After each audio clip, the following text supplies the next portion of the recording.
Graça e paz, amada do Senhor, amado do Senhor. Vamos continuar a meditar no que está registrado pelo apóstolo João na Bíblia. Então, o livro de João, o Evangelho de João, nós vamos meditar a partir do capítulo 2. Que Deus possa falar ao seu coração, ao meu também, e que possamos ser filhos de Deus, andando em retidão perante Ele, testificando com nossa vida, com nosso ser, o amor de Deus por todo o ser humano.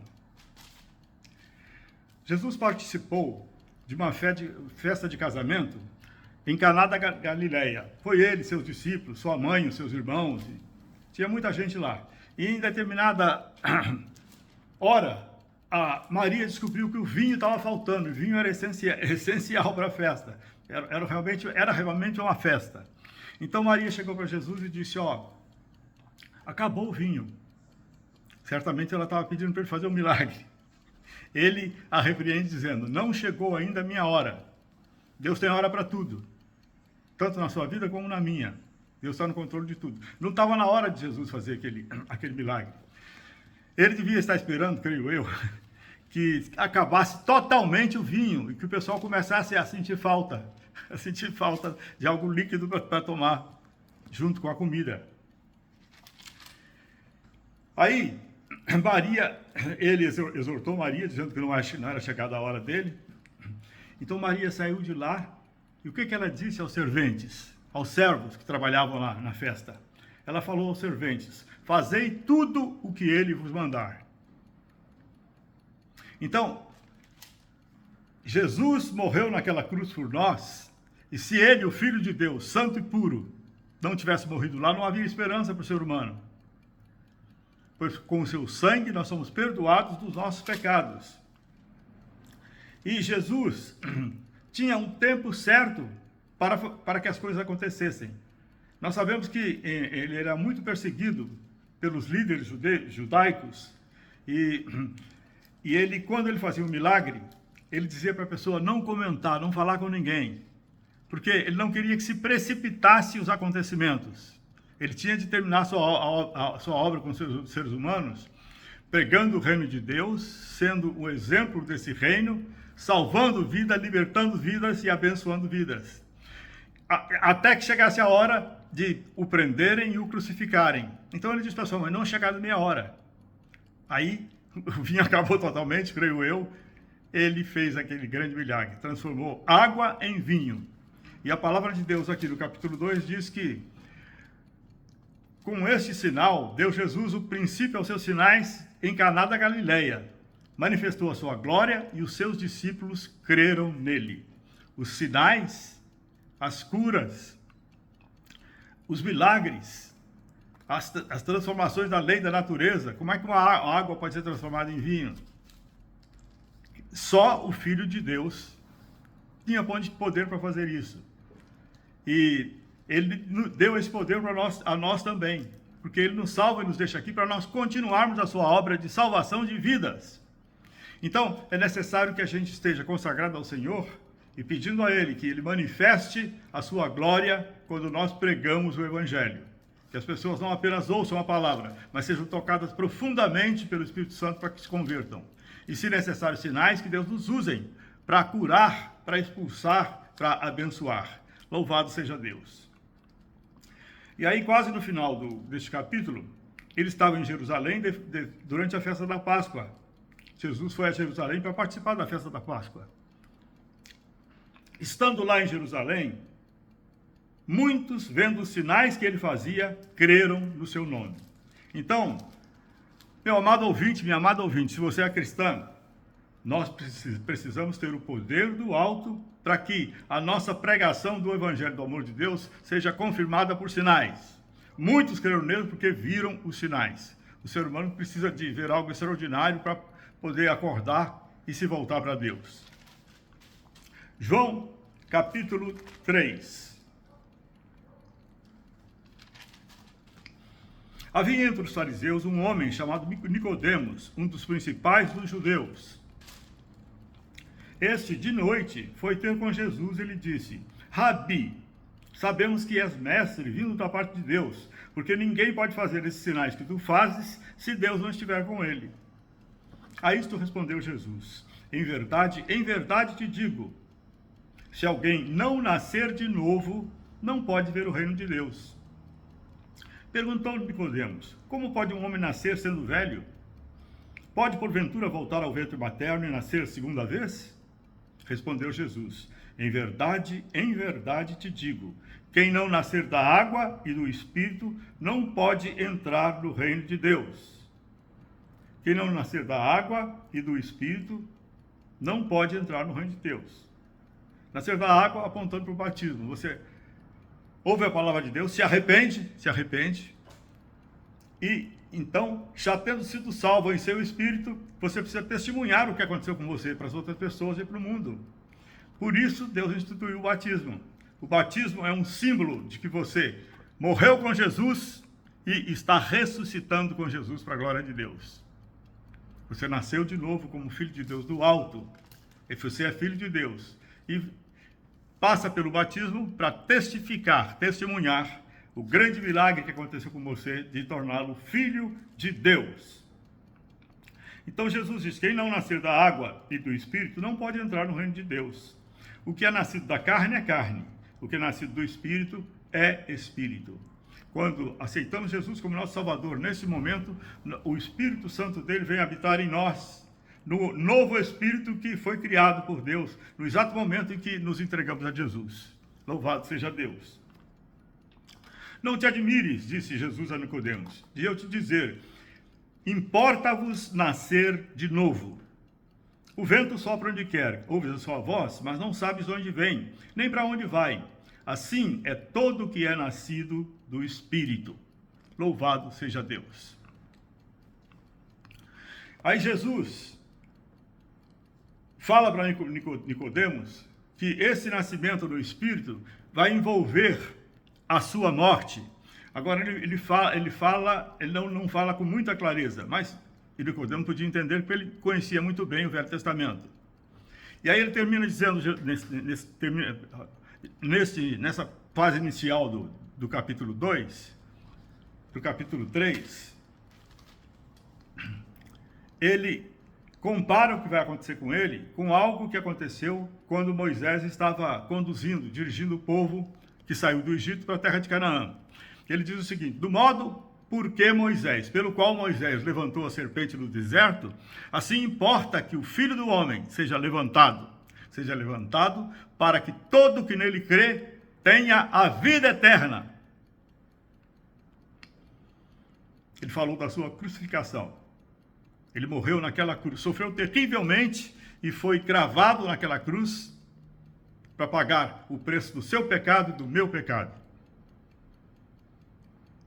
Quem crê que Jesus o substituiu na morte daquela cruz, porque o salário do pecado é a morte. Nós é que teríamos de morrer e ficar eternamente separados de Deus, morte física e morte espiritual, separados de Deus eternamente. Jesus veio, viveu uma vida sem pecado e se ofereceu para pagar o preço do seu pecado e do meu pecado. Louvado seja Deus. Para que tenhamos a vida eterna, precisamos nascer de novo. Precisamos nascer do alto, nascer do Espírito. Porque Deus amou o mundo de tal maneira que deu o seu único filho, o unigênito, o primeiro gerado. Porque Deus amou o mundo de tal maneira, você, a mim e a todos os seres humanos. Deus ama a todos. O mundo aqui são os seres humanos. Deus amou ao mundo de tal maneira que deu o seu filho unigênito. Para quê? Para que todo aquele que nele crê não pereça, isto é, não fique afastado de Deus eternamente no inferno e depois no lago de fogo com enxofre. Jesus morreu para nos conceder a vida eterna através do seu sangue e do poder da sua ressurreição. Então, Deus enviou Jesus para morrer por você e por mim por causa dos nossos pecados. Para quê? Para que creiamos nele e escapemos da condenação eterna ao inferno. Para que creiamos nele e tenhamos a vida eterna. Louvado seja Deus. Porque Deus amou o mundo de tal maneira, o amor de Deus é algo extremamente grande, só pode ser comparado ao universo. Ele deu o seu filho para morrer por nós pecadores, que não merecíamos nada, só merecíamos a condenação. O amor de Deus é a força maior de todo o universo. Aí o apóstolo João continua: porquanto Deus enviou o seu filho ao mundo, não para que julgasse o mundo, mas para que o mundo fosse salvo por ele.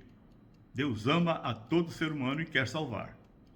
Quem nele crê, quem crê em Jesus, não é julgado. Por que não é julgado? Porque Jesus já recebeu no seu corpo o nosso julgamento. A morte física e espiritual, eterna, a separação total de Deus, era para lá que nós estávamos sendo conduzidos. O pecado gera a morte. E quem não se voltou para Deus, quem ouve o Evangelho, conhece a pregação do amor de Deus e rejeita, está separado de Deus eternamente. Ele continua: quem nele crê não é julgado. Jesus já foi julgado por ele. O que não crê já está julgado, porquanto não crê no nome do unigênito Filho de Deus. E o julgamento é este, que a luz veio ao mundo, e os homens amaram mais as trevas do que a luz, porque as suas obras eram más.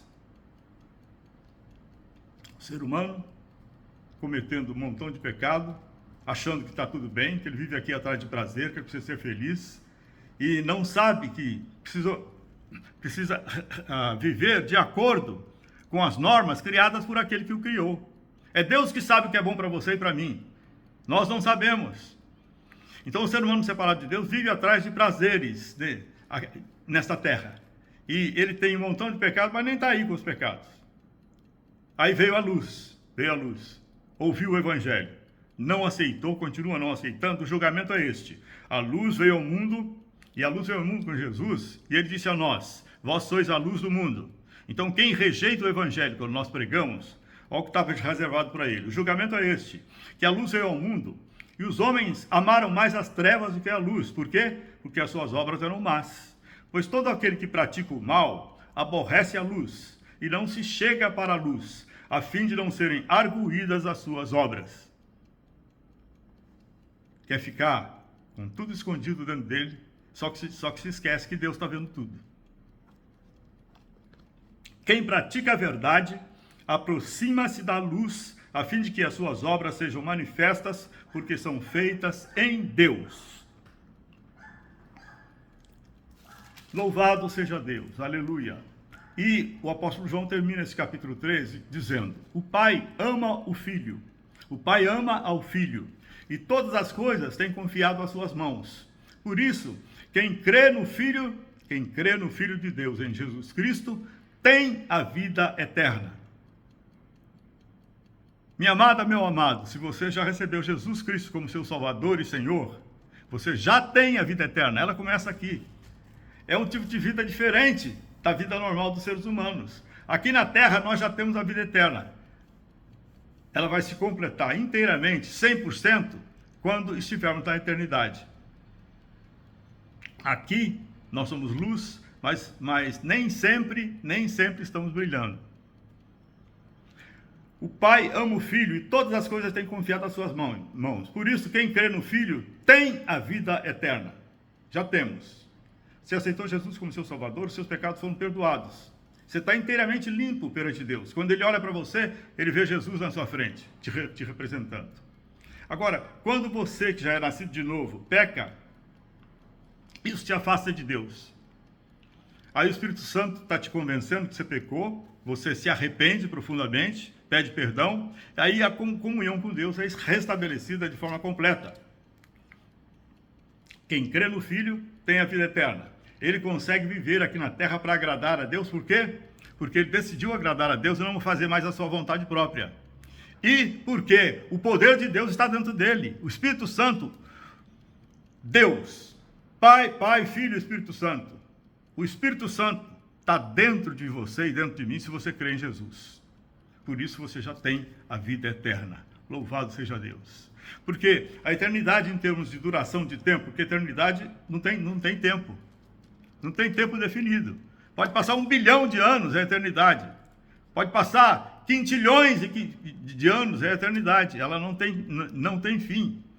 Então, a vida após a morte continua tanto para quem crê em Jesus, como para um ímpio que não crê em Jesus.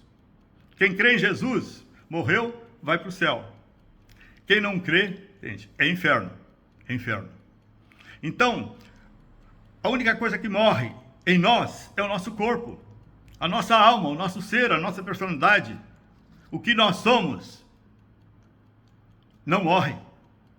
A alma não morre. O espírito não morre, só o corpo que morre. Então, quem rejeita Jesus, com sua alma, com o seu ser, como ser humano, o espírito dele estava morto. O espírito de Deus, que Deus dá a todo aquele que crê nele, ele não tinha. Só tinha um espírito manchado lá por Adão e Eva, pelo pecado, e a carne totalmente dominando sua vida, a sua alma, entende, fazendo coisas só por egoísmo, por vaidade, por orgulho, e o seu corpo praticando o mal também. Estes vão ser julgados e receberão a condenação eterna. Mas nós que somos de Jesus, já temos a vida eterna. Louvado seja Deus. Vamos andar aqui como filhos de Deus. Louvado seja o nome do Senhor. Aleluia. Quem crê no Filho tem a vida eterna. O que todavia se mantém rebelde contra o Filho, não verá a vida, mas sobre ele permanece a ira de Deus. Que Deus tenha misericórdia. Se você que está me ouvindo não aceitou Jesus como seu Salvador, venha o mais depressa possível para os braços do Pai, porque Ele te ama. Ele deu o Filho dele para morrer por você. E nós que já somos do Senhor, nos rejubilemos, porque a vida eterna já está conosco, Não é apenas a duração eterna da vida, é uma vida que tem a qualidade e o poder de Deus, porque Deus está dentro daquele que nele crê, que crê no seu Filho. Aleluia, glória a Deus.